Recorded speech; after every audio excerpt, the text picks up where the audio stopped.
Olá, turma!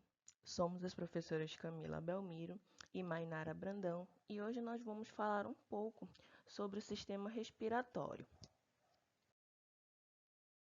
Então, os objetivos da nossa aula são identificar as estruturas que compõem o sistema respiratório, compreender o funcionamento do sistema e entender a importância da respiração e do diafragma através de um experimento que selecionamos para demonstrar a vocês. Então, o nosso sistema respiratório ele é composto basicamente pelas cavidades nasais, pela faringe, a laringe, a traqueia, os brônquios, os bronquíolos, os alvéolos e os nossos pulmões. O sistema respiratório ele é essencial para o nosso organismo. Por quê? Porque é através da respiração que o oxigênio será captado e disponibilizado para o organismo e também é por onde será eliminado o gás carbônico gerado pelas nossas células, como eu falei anteriormente. Então, esse sistema ele é formado basicamente por uma rede de tubos, a gente pode ver aqui, que permite a comunicação do pulmão com o meio externo. Ele é dividido em uma porção condutora, formada pelas cavidades nasais, pela faringe, pela laringe, a traqueia, os brônquios e os bronquíolos, e uma porção respiratória, formada por bronquíolos respiratórios e também pelos ductos alveolares e os alvéolos. As cavidades nasais, elas se iniciam, né, a gente pode ver aqui, nas narinas e se estende até a faringe. Nas cavidades nasais estão presentes algumas células epiteliais que são responsáveis pela produção de muco, que esse muco ele é responsável por umedecer as vias respiratórias e garantir que partículas fiquem retidas e não entrem nas nossas vias respiratórias. Como a gente pode perceber também, possuem pelos que junto a esse muco eles se tornam um filtro extremamente importante. Seguindo a estrutura, a gente encontra a faringe. Ela é uma estrutura musculosa que também faz parte do sistema digestório. Após a faringe, encontramos a laringe, aqui na representação do item 5. A laringe ela é um tubo irregular que liga a faringe à traqueia. Nos homens, essa estrutura ela se torna um pouco mais proeminente, que é o chamado pomo de Adão. Encontramos também a epiglote.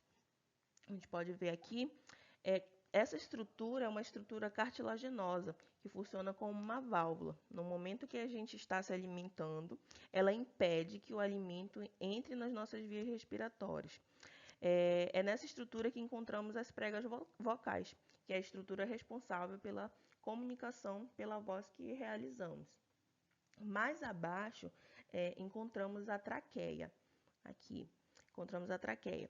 Ela é uma estrutura formada por várias cartilagens hialinas em forma de C, impedindo que se fechem. Então, ela permite a passagem do ar, que a passagem do ar seja constante. Ela se divide em dois tubos, os brônquios, que são denominados brônquios primários.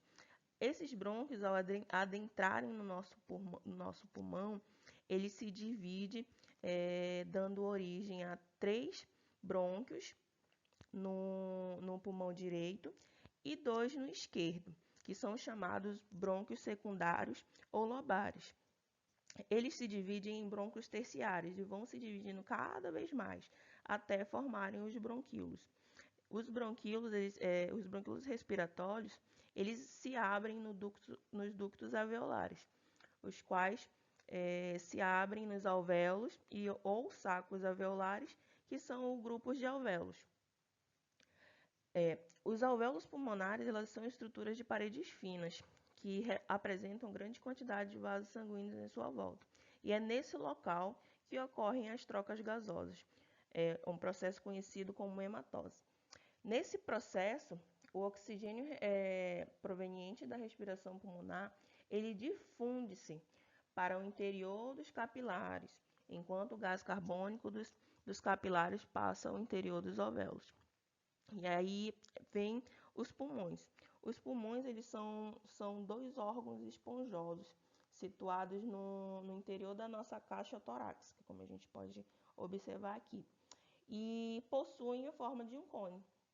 Apresentam uma coloração rosada quando a pessoa é jovem e coloração mais escura com o passar dos anos em razão principalmente da poluição atmosférica e de contato, por exemplo, com o cigarro.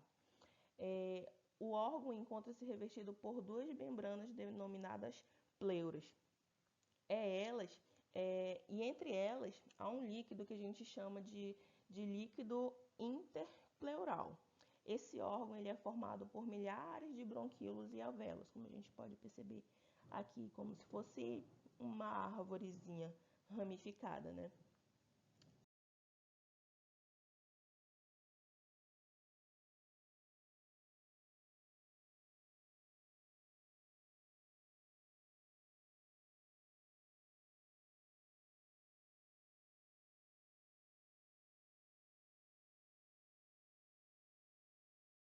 A hematose, ela pode ser definida como um processo em que há trocas gasosas entre o sistema respiratório e o sangue. Os alvéolos pulmonares, eles são recobertos por uma rede de capilares, que como a gente pode ver, que garante uma grande proximidade entre o sangue e o ar no interior dessas estruturas, favorecendo assim a difusão dos gases. O gás carbônico ele se encontra em grande concentração no sangue dos capilares e que difunde-se para o ar alveolar. Já o gás oxigênio, ele presente no ar, ele difunde-se para o interior desses capilares. Essa difusão ela é passiva, ela depende de um gradiente de concentração. Os gases eles se difundem no sentido da maior para a menor concentração. Dessa maneira, as trocas elas se explicam pelo fato de haver diferença na concentração dos gases CO2 e O2 entre o sangue venoso e o ar que chega aos alvéolos. A concentração de O2 no sangue venoso é menor do que a concentração desse gás no ar.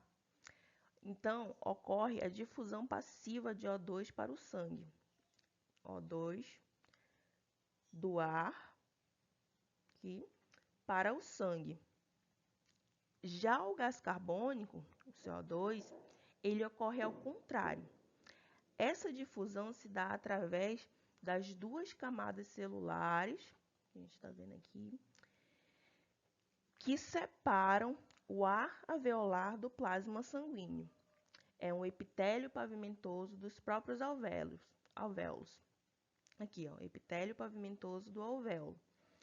E a outra é o endotélio, aqui, endotélio, a gente pode ver essa estrutura, dos capilares, que também envolvem esses alvéolos. Então, vamos fazer uma síntese do que acontece nesse processo.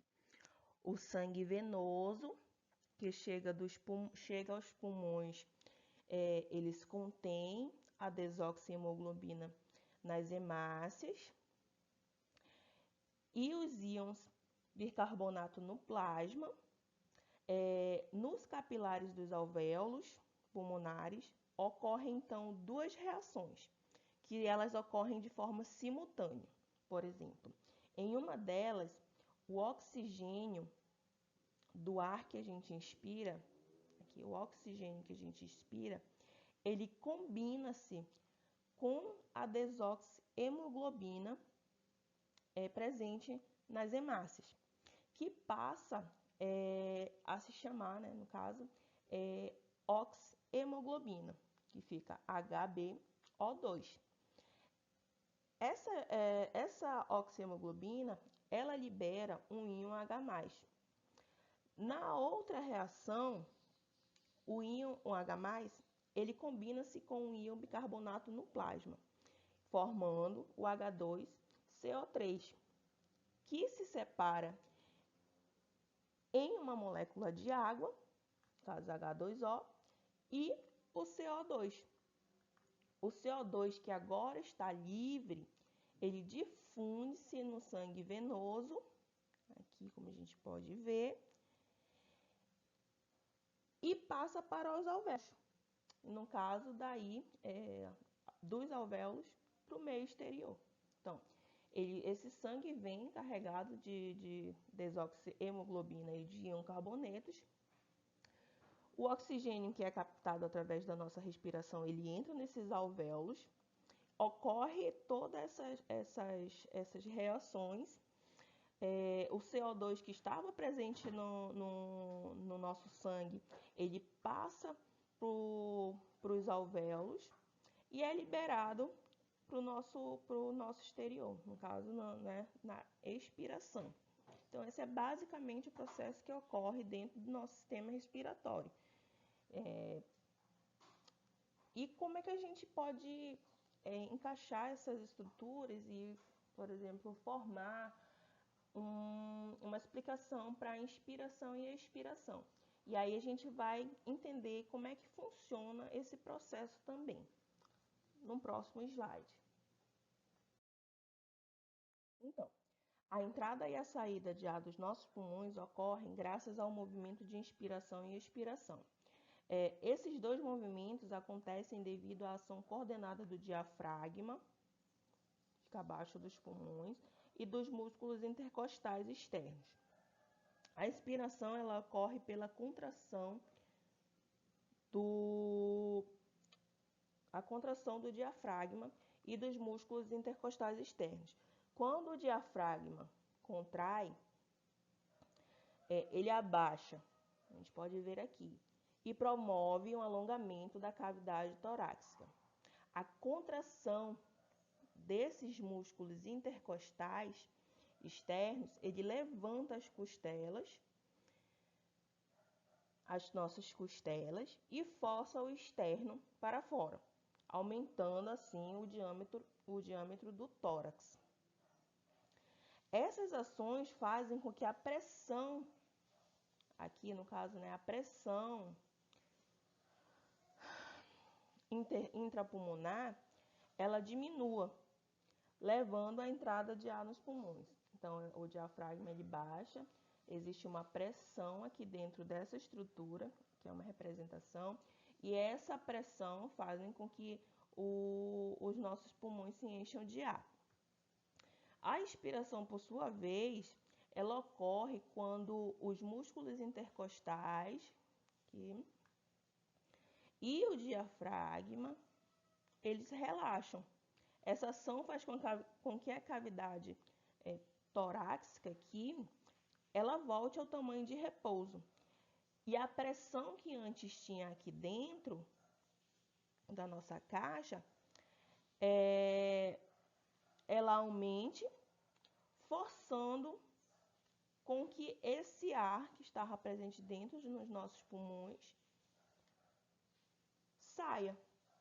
Então, o diafragma relaxa, aqui, ele relaxa, a nossa caixa torácica, ela volta ao seu tamanho de repouso, a pressão que se encontra aqui dentro, ela aumenta e força o ar que estava dentro dos nossos pulmões a sair. Então, esses dois processos esses dois movimentos, no caso, são os processos de inspiração e expiração que são controlados justamente pelo diafragma e também pelos músculos intercostais externos. E aí a gente vai ver visualmente, na prática, como isso acontece dentro do nosso organismo. Eu vou passar para a professora Mainara. Então, gente, dando continuidade à nossa aula, agora vamos para a parte prática. Nós fizemos aqui uma simulação do nosso sistema respiratório, que é com canudos, bexigas e uma luva cirúrgica e uma garrafa. E cada uma desses componentes, eles representam uma estrutura dentro do nosso trato respiratório inferior, que seria o quê? Esse canudo aqui para fora seria a traqueia. Aqui dentro a gente teria os nossos brônquios, dentro os bronquíolos e os alvéolos, que já está aqui dentro da bexiga, que as bexigas representam os nossos pulmões. A garrafa em si, ela representa a nossa caixa torácica. E a luva cirúrgica, ela representa o nosso músculo diafragma. E fazendo nossa simulação aqui do sistema respiratório, o que acontece quando a gente respira? Quando o diafragma ele se contrai, entra ar dentro dos nossos pulmões, mais uma vez. E por que isso acontece? Quando o diafragma ele contrai, aumenta o volume da nossa caixa torácica e diminui a pressão interna do ar, fazendo com que o ar de fora ele entre para dentro dos pulmões, que é o que a gente chama do processo de inspiração. A gente está inspirando, contraindo o diafragma e entrando ar para dentro dos pulmões.